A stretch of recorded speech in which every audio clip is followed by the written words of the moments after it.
celui qui est le roi des rois, le Seigneur des seigneurs, qui est indétrônable.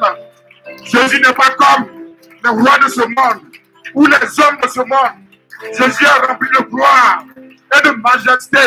À part lui, il n'y a point de Dieu comme lui. Et son règne est éternel. Jésus mérite encore plus d'acclamation. Acclame fortement Jésus-Christ. C'est lui qui a la vraie vie. Jésus produit la vraie vie. Jésus est un Dieu de vérité. C'est un Dieu excellent. Le Dieu qui nous guérit. Le Dieu qui est là pour toi. Le Dieu qui ne regarde pas ce que tu es. Mais il a attentif à tes explications. Acclame encore une fois Jésus. Ce Dieu au-dessus de tous les dieux. Que le nom de Jésus soit béni à jamais.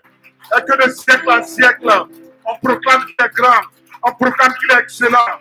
Sois béni Jésus-Christ pour ta présence dans ce lieu. Merci Saint-Esprit pour ton règne. Saint-Esprit, merci pour ta présence. Merci pour ton règne dans nos cœurs. Merci pour ton règne, merci pour ta présence. Merci de bien faire ce matin à quelqu'un, Seigneur, ce matin. Que tu fasses du bien, Seigneur, à quelqu'un ce matin. Viens nous visiter. Viens nous remplir par ta puissance. Saint-Esprit, nous sommes disposés. Viens et parle-nous. Alléluia. Nous avons un Dieu qui est merveilleux, un Dieu qui est bon, un Dieu qui est amour. Jésus ne regarde pas ce que tu es, mais il est tout le temps là pour toi. Toute fois que tu as besoin de lui, Jésus est là pour toi. Il mérite encore considération parce qu'il est unique en son genre. Il n'est pas comme les rois de ce monde qui passent et on parle plus de. Depuis plus de 2000 ans, le nom de Jésus est encore vivant et son nom continue encore de nous prier. Que son nom soit béni. Je vais rendre toute la gloire ce matin également à notre serviteur, le pasteur de région, pasteur Kwadio Frank, qui jusque-là continue encore de nous former. Auprès de lui, nous continuons encore d'être enseignés. C'est la prière que j'adresse chaque fois dans le secret pour notre serviteur de Dieu. Que par lui, plusieurs âmes soient gagnées et que des vies soient sauvées. Dieu bénisse également notre maman. Dieu l'élève également dans son ministère. C'est elle qui est la première conseillère. Par elle que les choses avancent également. Que Dieu la bénisse. Dieu bénisse son ministère. Mon conseil responsable, Dieu vous bénisse également richement. Groupe musical soit béni. Peuple de Dieu, toi qui es là ce matin, que la grâce et la faveur de Dieu soient sur toi. Et que ton sujet le plus secret, que tu pries seul, que Dieu t'exauce au nom puissant de Jésus-Christ. Et que Dieu continue encore de te visiter. Alléluia. Seigneur, je vais ce matin te rendre toute la gloire, l'honneur, l'élévation à toi. Toi qui sais toutes choses, tu savais que ce matin, j'allais parler de ta part. Mais de moi-même, Seigneur, je ne peux rien. C'est pourquoi j'invite ton esprit ce matin à venir me conduire et à me diriger. Pour que tout ce que je vais dire et faire, que ça soit, Seigneur, pour ta gloire. Saint-Esprit de Dieu, viens et règne, Seigneur, pendant ce moment. Je sais que ta parole est vie, ta parole restaure, ta parole guérit et transforme. Je prie, Seigneur, que ce matin encore, ce message puisse transformer, Seigneur, la vie de quelqu'un, qu'il puisse porter, Seigneur, du fruit véritablement dans nos cœurs. Je prie que tout ce qui ne confesse pas, Seigneur, ton nom à cet instant précis, plie bagage et libère Seigneur au nom de Jésus-Christ. Nous voulons voir ta gloire, Seigneur, ce matin. Fais-nous du bien, Saint-Esprit de Dieu. Fais-nous du bien, Saint-Esprit de Dieu. Viens et règne. Béni sois-tu encore pour ta présence. Au nom de Jésus-Christ. Amen. Alléluia. Le thème de l'année, c'est la moisson. Et puis le thème du trimestre, nous savons tous parler, c'est collé. C'est la moisson est grande. Donc mon sous-thème va tourner autour de ce thème du trimestre. Donc mon sous-thème que je propose, c'est le retour de Jésus est imminent. Engageons-nous à moissonner. Le retour de Jésus est imminent. Engageons-nous à moissonner. Dans Matthieu 25, 13, ni le jour, ni l'heure. Et 1 Thessaloniciens 5, 2 et 4 dit ceci, verset 2. Car vous savez bien vous-même que le jour du Seigneur, et le verset 4 dit ceci, mais vous, frères, vous n'êtes pas dans les ténèbres pour que ce jour vous surprenne comme un voleur. Alléluia. Dis à ton frère, tu n'es pas dans les ténèbres pour que Jésus te surprenne. Pour que ce jour te surprenne. Tu n'es pas dans les ténèbres pour que ce jour te surprenne. C'est la venue de Jésus-Christ. Il ne devait pas te surprendre parce qu'il t'a fait la grâce de le connaître. Alléluia. Jésus s'est révélé à toi et tu l'as accepté comme Seigneur et Sauveur. Et son retour est véritablement imminent. Il va revenir et autour de toi, plusieurs personnes ne le connaissent pas encore. Mais toi, il t'a fait la grâce de t'enlever des ténèbres pour t'envoyer à sa lumière. Mais quelle action poses-tu également pour amener d'autres personnes à la lumière de Jésus-Christ? Dieu, dans sa grâce, s'est révélé à toi. Tu as la responsabilité également de ramener d'autres personnes vers Jésus-Christ. Son retour est véritablement vrai. Nous savons que l'avènement de Jésus est réel et nous avons autour de nous des collègues, des parents, des connaissances qui ne connaissent pas le Seigneur. Et c'est pourquoi nous avons été interpellés dans Luc 10, 2, que la moisson est grande et qu'il y a peu d'ouvriers. Les gens meurent autour de nous.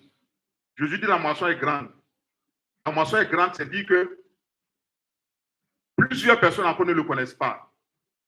Depuis le temps où Jésus a dit que la moisson est grande, c'est vrai qu'aujourd'hui, on pourrait dire que la moisson est très, très grande. Mais que faisons-nous pour sauver des gens autour de nous? Puisque nous savons bien que le retour de Jésus est vrai. Jésus tarde certainement pour que tous parviennent à la conversion. Et il s'est révélé à toi, il s'est révélé à moi pour que tous puissent parvenir à la conversion. Et aujourd'hui, nous constatons que le monde de plus en plus va mal. Les gens vivent comme ils veulent. Les hommes même se marient entre eux. Les femmes se marient entre elles. Des pandémies par-ci, par-là qui font des milliers de personnes en l'espace de quelques temps. Quand nous parlons par exemple d'Ebola et de coronavirus, qui ont tué des milliers de personnes autour de nous, des personnes certainement qui ne connaissaient pas le Seigneur. Mais qu'avons-nous fait pour que ces personnes-là soient à la lumière de Jésus-Christ? Alléluia. Jésus revient, c'est vrai, la moisson est grande autour de toi. Tu as la lourdage, pour ne pas dire la responsabilité, de faire en sorte que ceux qui sont autour de toi qui ne connaissent pas le Jésus puissent le connaître. Alléluia. Que ce soit des amis, des parents, des connaissances, chaque jour nous les voyons.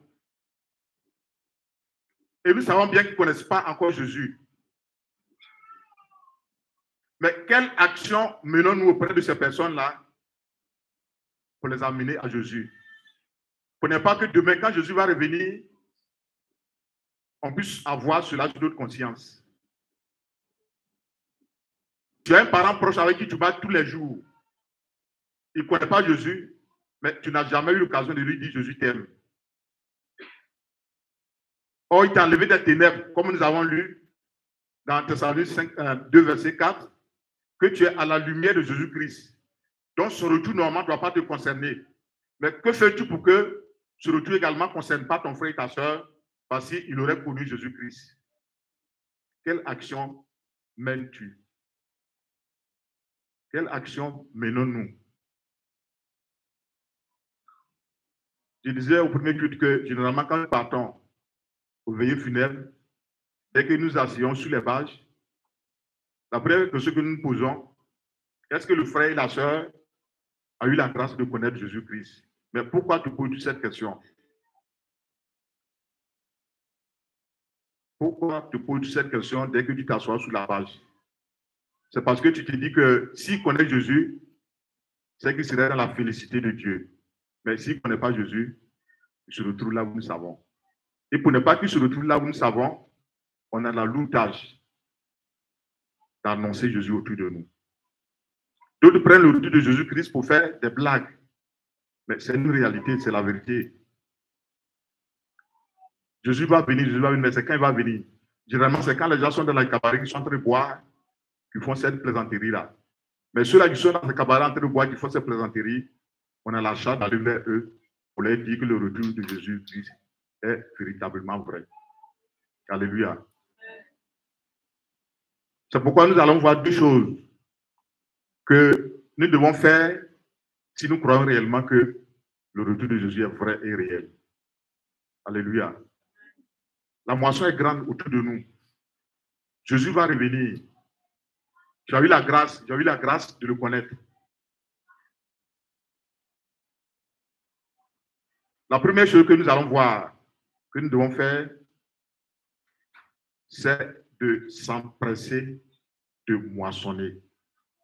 La moisson est déjà mûre autour de toi, mais tu dois t'empresser de récolter. Si tu ne récoltes pas au temps venu, la récolte va tomber en ruine et la récolte va pourrir. Le temps de récolter est arrivé. Le retour de Jésus s'annonce.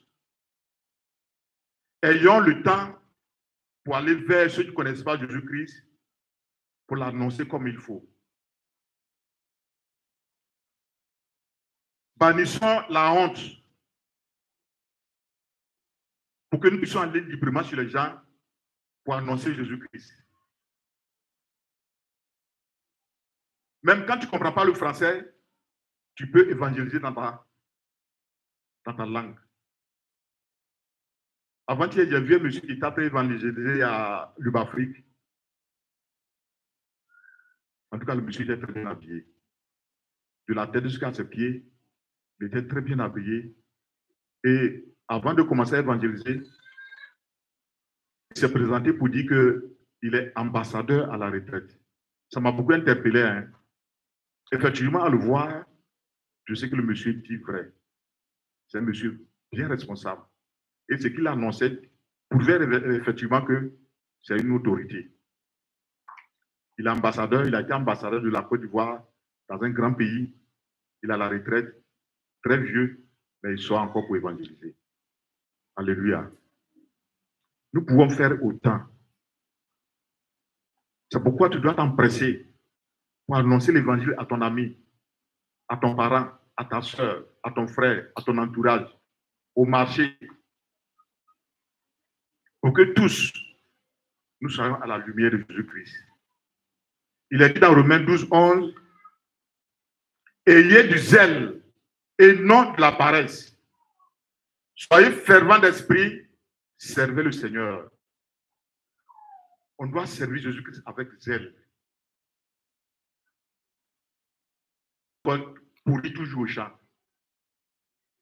L'ouvrier qui est paresseux n'arrive pas à récolter le cacao quand ça arrive sur le bois.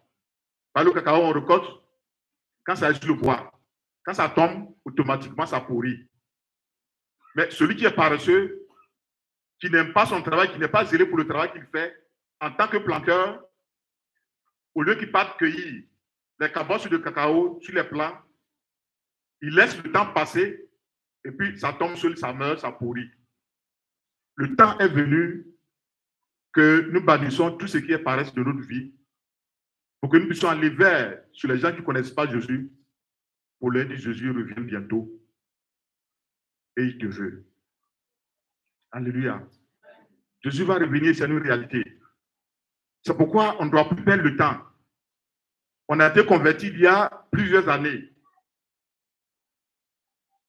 Plusieurs années que nous connaissons Jésus-Christ. On ne doit pas attendre. Dès que... Mais je suis convaincu qu'il y a des personnes qui, depuis 1, 2 ans, plusieurs années, ont connu Jésus, mais qui ne pourraient jamais dire à quelqu'un, Jésus t'aime. Or, ils sont autour de toi, ils sont prêts à t'écouter, ils attendent simplement que nous ouvrons la bouche pour leur dire que Jésus t'aime. Alléluia. Quand nous lisons Acte 9, versets 18 à 20, il est dit ceci. Au même instant, il tomba de ses yeux comme des écailles et il recouvra la vue. Il se leva et fut baptisé. Et après qu'il eut pris de la nourriture, les forces lui revinrent. Saül resta quelques jours avec les disciples qui étaient à Damas. Le verset 20 qui nous intéresse plus dit ceci. Et aussitôt, il prêcha dans les synagogues que Jésus est le Fils de Dieu. On connaît tous l'histoire de Paul. Je ne vais pas trop m'attarder dessus. C'est un monsieur qui maltraitait l'église, qui brûlait les églises, qui n'aimait pas les chrétiens. Mais Dieu va se révéler à lui sur la route de Damas. Il sera frappé de cécité. Dieu va envoyer son serviteur vers lui pour qu'il puisse voir. Et quand il a recouvré la vue, on dit qu'il a passé seulement quelques temps avec les disciples. Et rapidement, il s'est empressé à annoncer l'évangile partout où il passait. Et on connaît la vie d'apôtre Paul. C'est celui qui a gagné plus d'âmes, qui a fait plus d'églises, parce que il prenait à cœur de sauver des vies. Il prenait à cœur d'annoncer l'évangile un peu partout. Il n'a pas attendu longtemps. Dès qu'il a été baptisé, quelqu'un qui n'aimait pas les chrétiens, mais dès qu'il se baptise, en même temps, il s'engage dans l'évangélisation. Combien d'années avons-nous à l'église en tant que chrétien, en tant que disciple de Jésus? Qu'attendons-nous pour pouvoir annoncer Jésus que nous savons qu'il est le Dieu de vérité à des gens pour que leur vie soit transformée? Jésus est la lumière du monde. Et nous avons tous besoin d'annoncer Jésus autour de nous pour que tous puissent le connaître et venir aussi à cette lumière-là. Alléluia. Bannis la honte de ton programme. Ne dis pas que tu n'as pas le temps. Celui qui dit qu'il n'a pas le temps, c'est qu'il privilégie plus les choses du monde par rapport à Jésus. C'est pourquoi il n'a pas le temps. Tout à l'heure, on voit la deuxième chose, ça parle un peu de ça. Quand on dit qu'on n'a pas le temps pour annoncer l'évangile, pour faire les choses de Dieu, c'est qu'on met en priorité les choses du monde. Alléluia. Mettons Dieu comme priorité dans tout ce que nous faisons. Jésus veut que nous annonçons que son retour viendra. Et qu'avant qu'il vienne, il revienne, que plusieurs parviennent à la conversion et qu'ils soient sauvés. Donc, levons-nous véritablement pour que nous puissions annoncer la parole de Dieu, annoncer l'évangile. Quand Jésus se révèle à toi, tu n'attends pas longtemps pour le servir. Au premier Dieu, je n'ai pas dit cela, mais la belle-mère de Pierre a été très malade. Mais Jésus est entré dans cette maison, on dit qu'il a prié. Dès que la belle-mère de Pierre a recouvré la santé, elle s'est levée et elle a commencé à servir Jésus-Christ librement. Servir Jésus-Christ, on n'a pas précisé dans la Bible, mais certainement, en le servant, il était en train de faire ce que Jésus aimait le plus, c'est-à-dire annoncer l'évangile. Alléluia. N'attendons pas quand Jésus se révèle à toi. Jésus veut qu'autour de toi, des gens soient sauvés. Sois prompt à annoncer l'évangile. Et annonce l'évangile avec ton cœur, parce que c'est le travail de Dieu que tu es en train de faire. Alléluia. Gloire à Jésus. Nous allons voir la deuxième chose. Ne soyez pas indifférents ni au retour de Jésus-Christ, ni à l'appel de moissonner. On ne doit pas être indifférent. C'est-à-dire celui qui est indifférent à quelque chose, tu vas tout faire autour de lui, mais il ne réagit pas. Que ce soit bon, que ce soit mauvais, il est là, il ne réagit pas. On demande d'annoncer de Jésus depuis longtemps, mais jusque-là, plusieurs d'entre nous sommes indifférents à cet appel-là. C'est le travail que Jésus aime plus. Mais on est totalement indifférent, on ne bouge pas. Alléluia. Celui qui est indifférent, il ne se soucie pas face à une situation. Que ce soit chaud ou froid, il ne réagit pas. On sait que l'avènement de Jésus est vrai. Mais si tu es indifférent à cet appel-là, comment les âmes seront sauvées?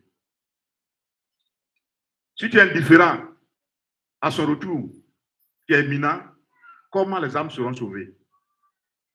Alléluia. Nous allons voir rapidement quelques exemples. Dans Jérémie 25, versets 3 à 7, si quelqu'un peut me lire ça.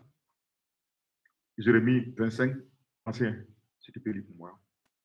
Jérémie 25, versets 3 à 7. Jérémie 25, 3 à 7.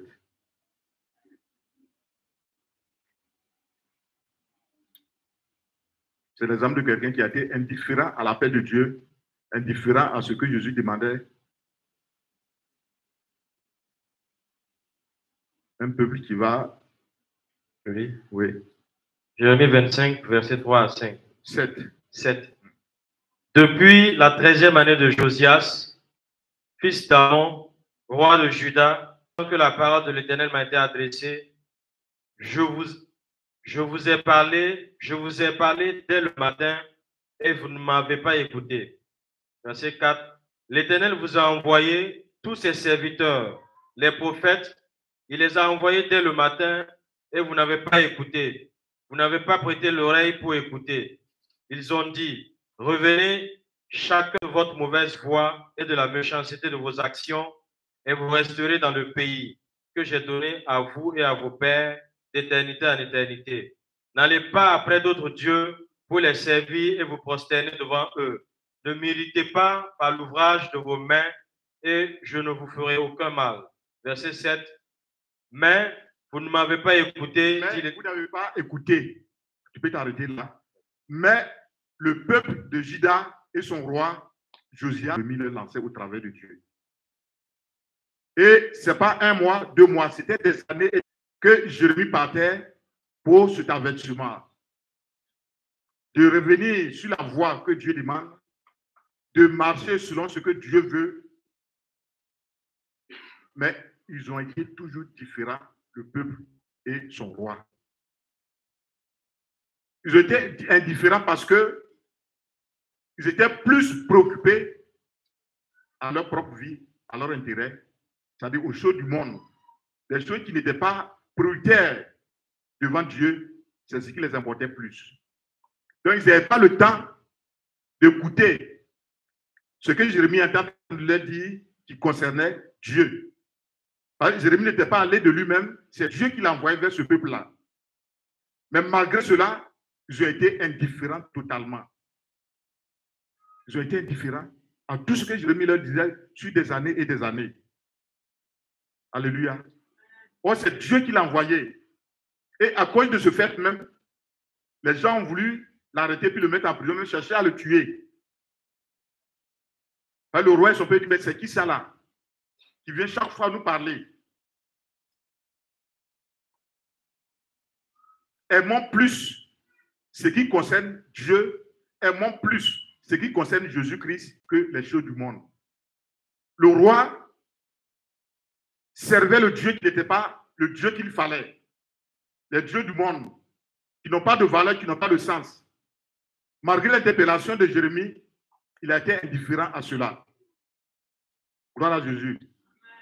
Dieu voudrait que nous aimons plus tout ce qui le concerne que les choses du monde. Le monde peut nous envoyer à la dérive. Le monde peut nous tromper. Mais Jésus est le Dieu de vérité qui ne trompe jamais. Quand tu proclames Jésus à quelqu'un, ton cœur ne va pas parler, tu sais que de la vérité. Quand tu es en train de parler de ton papa et que tu connais sa valeur, ton cœur ne va pas parler, tu sais qu'il a en mesure de faire ce que tu es en train de dire. Jésus est un Dieu de vérité, un Dieu qui ne trompe pas. Nous devons l'annoncer sans que notre cœur ne batte. Nous devons l'annoncer comme il est. Il est le Seigneur du monde, créateur du ciel et de la terre. Alléluia. Sauvons les âmes autour de nous. Ne soyez pas indifférents à leur vie. Qu'ils soient drogués, qu'ils soient voleurs, qu'ils soient assassins, qu'ils soient brigands, qu'ils soient quoi que ce soit. On a besoin d'aller vers une paix indifférente à leur vie. Le deuxième exemple, c'est l'exemple de Noé. On voit cela dans Genèse 6 et 7. Nous n'allons pas lire. On connaît tous l'histoire de Noé. Il a fabriqué l'arche pendant plusieurs jours. Et c'était sous l'inspiration aussi de Dieu. Mais tout ce temps qu'il a fabriqué l'arche, tout autour de lui, il y avait du monde. Mais aucune personne ne s'est levée un jour pour dire il faut qu'on aille aider ce monsieur-là à fabriquer l'arche. Tous étaient totalement indifférents à ce qu'il était en train de faire. Ils se préoccupaient à leur vie personnelle. Ils se préoccupaient à ce qui n'était pas aussi important que l'arche qui allait sauver des vies.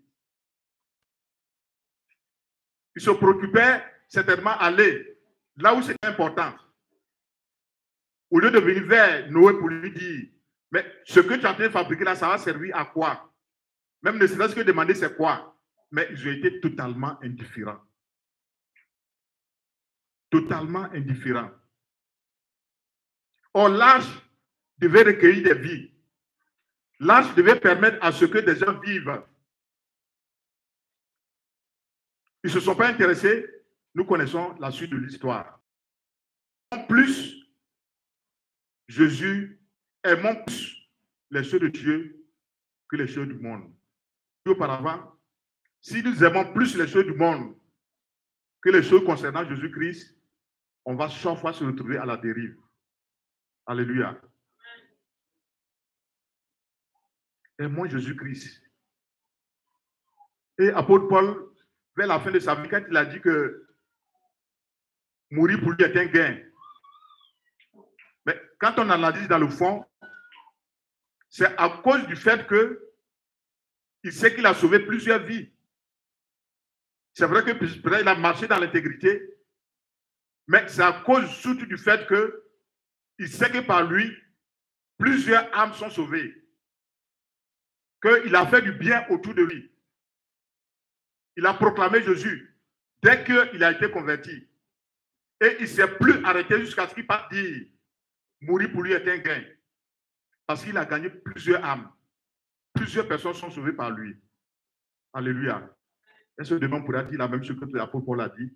Mourir pour moi est un gain parce que j'ai atteint le but. Alléluia. On doit atteindre le but lorsque nous constatons que dans notre famille, tous ont accepté Jésus-Christ. Alléluia.